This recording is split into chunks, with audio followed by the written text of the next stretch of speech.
चलो, यानी ज्योग्राफी का पहला चैप्टर, यानी तुम्हारे सब्जेक्ट जो है ज्योग्राफी है, यानी भूगोल, क्लास 12वीं का पहला जो अध्याय है मानव भूगोल, प्रकृति एवं विषय क्षेत्र। इनके बारे में हमको आज समझना है, अच्छे ढंग से समझ लेना है कि ये ज्योग्राफी है। आखिर ये ज्योग्राफी यानी भूगोल एक विषय का रूप है। क्या है? ये विषय का रूप में आते हैं तो ज्योग्राफी यानी भूगोल कहा जाता है, समझे। जैसे कि हम पहले जानते हैं, यानी ज्योग्राफी का गॉडफादर किसे कहा गया है, पहले जान लेते हैं। ये ऑब्जेक्टिव में पूछा जाता है बोर्ड परीक्षा में कि ज्योग्राफी का गॉड फादर किसे कहा जाता है, यानी फादर किसे कहा जाता है ज्योग्राफी का। एराटोस्थानीज है ना, यानी एराटोस्थानीज जो है ज्योग्राफी का गॉड फादर यानी भूगोल का जनक कहा गया है। लेकिन कई बहुत ऐसे सारे बुक में जो लिखे हुए हैं कि कहीं पे लिखा हुआ जानते हो वो क्या कहते हैं, ये तो एराटोस्थानीज है, लेकिन कहीं कहीं लिखा हुआ हिकेटियस, वो भी सही है। लेकिन कोई कोई बुक में लिखा हुआ है कि ज्योग्राफी का जो है जन्मदाता कौन है या जो भूगोल का जनक कौन है, तो वो हिकेटियस है। लेकिन ये भी हम जो पढ़ रहे हैं एराटोस्थानीज यानी जनक है, भूगोल का जनक है। ये तो पूरी संसार की बात हो रही है। जो भूगोल का जनक है पूरे क्षेत्र के बारे में कहा जा रहा है। ये जो भूगोल का जनक है तो एराटोस्थानीज है, समझे, या हिकेटियस है। लेकिन अगर भारतीय भूगोल का जो फादर कहा गया है, किसको? भारतीय भूगोल का जो फादर कहा गया है, यानी भारतीय भूगोल का जनक किसे कहा गया है, वो है तुम्हारा जेम्स रेनेल। क्या है? जेम्स रेनेल। ये जेम्स रेनेल जो है तुम्हारी भारतीय भूगोल का जनक कहा गया है। ठीक है। अगर सिर्फ भूगोल की बात अगर करते हैं हम, सिर्फ अगर हम ज्योग्राफी की बात करते हैं तो एराटोस्थानीज है ना इनका जनक है। अगर भारतीय भूगोल की बात हम करेंगे, इनका जो गॉडफादर है यानी जन्मदाता है जेम्स रेनेल है।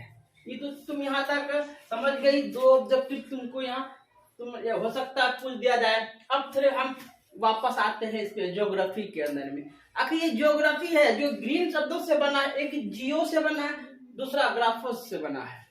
पहला तुम्हारी जियो से यानी पृथ्वी, ग्राफोस यानी वर्णन, यानी पृथ्वी का क्या करना है, हमको वर्णन करना है।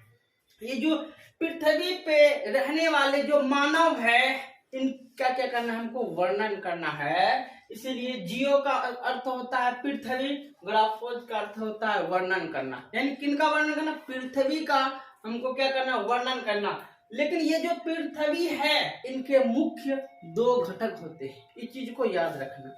यानी पृथ्वी का मुख्य तो दो घटक होते हैं। पहला घटक है भौतिकी घटक, दूसरा है मानवीय घटक। पहला तुम्हारा क्या है? भौतिक घटक, दूसरा तुम्हारा क्या है? मानवीय घटक। अब तो मानवीय घटक और भौतिकी घटक में अंतर है। अब देख लो, भौतिकी यानी भौतिक घटक के अंदर में जो सब चीज आते हैं, भू आकृति, मृदा, जलवायु, जल, खनिज, वनस्पति एवं जंतु, ये सब जो है भौतिक घटक के अंदर में आते हैं। क्योंकि प्राकृतिक है, ये क्या है? नेचर है, प्राकृतिक है, यानी भू आकृति, क्योंकि ये प्राकृतिक चीज है। मृदा, जलवायु, जल, खनिज, वनस्पति एवं जंतु, ये प्राकृतिक चीज है। इनको हम क्या कहेंगे? भौतिक घटक कहेंगे। दूसरा है मानवीय घटक।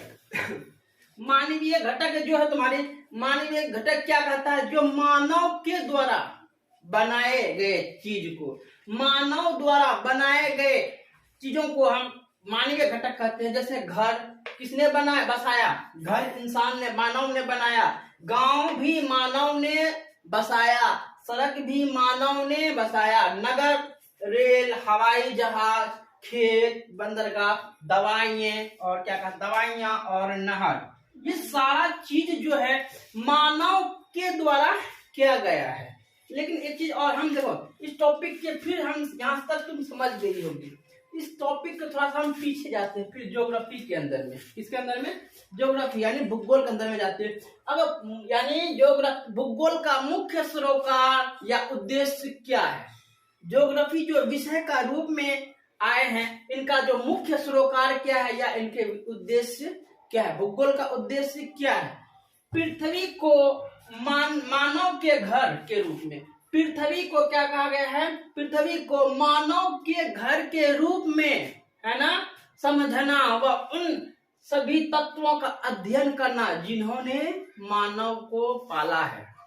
यानी अच्छे तरीके से तुम समझ रहे हो कि पृथ्वी को, ये जो दुनिया है, पृथ्वी को मानव के घर, पृथ्वी को मानव के घर के रूप में क्या करना है, समझना है, व उन सभी तत्वों का अध्ययन करना है। उन तत्वों का जो पृथ्वी पर हैं सब क्या है, सबका अध्ययन करना है जिन्होंने यानी मानव को क्या क्या है, पाला है।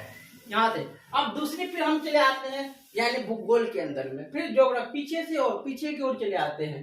तो ज्योग्राफी जो है, द्वितवाद जो है, देख लो द्वितवाद क्या है, कंपटीशन जो होता है ना, तो कंपटीशन चला गया इसके अंदर में कि भौतिक भूगोल वर्सेस मानव भूगोल, दोनों कंपटीशन आता है ना, भौतिक भूगोल और मानव भूगोल दोनों में कंपटीशन आता है। दूसरा क्रमबद्ध भूगोल या क्या कहता है, प्रादेशिक भूगोल, यानी नोमोटिव यानी वर्सेस क्या होता है, एडियोग्राफी।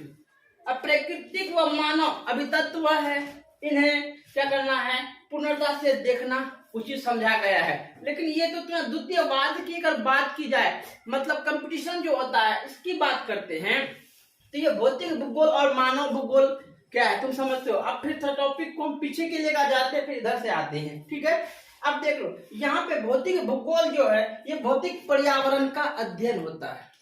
क्या होता है, भौतिक भूगोल है ये, देखो मानव का नहीं, मानव से कोई लेने देन नहीं है इनकी, लेकिन ये भौतिक पर्यावरण का ही अध्ययन होता है। जबकि मानव भूगोल के अंदर में अगर देखा जाए तो भौतिक पर्यावरण के साथ मानवीय गतिविधियों का क्षेत्रीय अध्ययन है। अब देख लो वही चीज कहता है, एक तुम सुनाए थे एक म्यूजिक यानी एक गाना तुमको सुनाए थे कि हम तेरे बिन अब रह नहीं सकते, तेरे बिना वजूद क्या मेरा, ठीक है, यानी हम तेरे बिन अब रह नहीं सकते।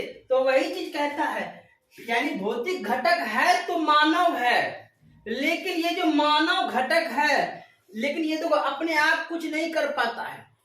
ये मानव घटक जो है अपने आप कुछ नहीं कर पाता है। जब मानव का काम है यानी भौतिक घटक का इस्तेमाल करना, इनकी मदद लेना।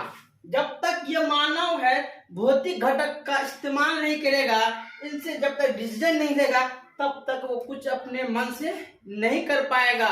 यानी मानव के द्वारा जो चीज बनाए गए तो मानव घटक, मानवीय घटक था। ये तुम्हारी कुर्सी है, टेलीविजन है, ये सारा ने भौतिकी घटक का इस्तेमाल किया। भौतिक घटक का क्या किया, वो इस्तेमाल किया, वही इस्तेमाल करके अपना यूज किया, अपना दिमाग लगाया, अपने माइंड को क्या किया, वो लगाया वहां पे, तब जाके ये बंदरगाह बन गया, हवाई जहाज बन गया, उसके बाद दवाइयां सब निकल गई बीमारियों सबका। नहर क्या कहते हैं, नहर खोदा गया खेती करने के लिए, पटवन करने के लिए, साथ में घर बनाया, पहले फूस का था अब ईंट का होने लगा। गांव बसाया, जहां जंगल पड़ा हुआ था वहां पे भी गांव विकसित हुआ। नहर बनाया गया, गांव में जाने के लिए सड़क को बनाया गया। तो ये सारा चीज इनके अंदर आते हैं। लेकिन ये जो मानवीय घटक, बस इतना तो हमको लिखना, मानव द्वारा जो चीज बनाए गए चीज को हम मानवीय घटक कहा जाता है। जबकि मानव घटक भौतिक घटक का इस्तेमाल से ही क्या होता है, मानवीय घटक होता है। जब तक इनका इस्तेमाल नहीं करेगा, जब तक इनका यूज नहीं करेगा, तब देखो भौतिक घटक का यूज करता है मानव, इस्तेमाल करता है। जैसे इस्तेमाल किया वैसे ही वो अपना दिमाग दौड़ाना शुरू कर देता है, तब कुछ से कुछ बना डालता है यह मानव। अब चलो, अब हम आगे इस टॉपिक को तुम अच्छे तरीके से समझ गई होगी, लेकिन आगे हम पढ़ाएंगे भी सबकी, यानी मानव घटक यानी मानव भूगोल। हमको देखो पढ़ना इनको तो नहीं है, इनको तो हम समझना है, खाली इनके बारे हमको सिर्फ समझना। अब हमको पढ़ना है मानव भूगोल का, यानी मानव भूगोल को कई मतलब वैज्ञानिक ने क्या क्या है परिभाषित अपने अपने जुमला में कहा, अपने अपने लैंग्वेज में वैज्ञानिक सब क्या क्या कहते हैं मानव भूगोल जो है उनके बारे में, फिर हम थोड़ा सा देख लेते हैं। भाई इस वीडियो को अच्छा लगा तो शेयर करना और लाइक भी करना, कमेंट भी करना।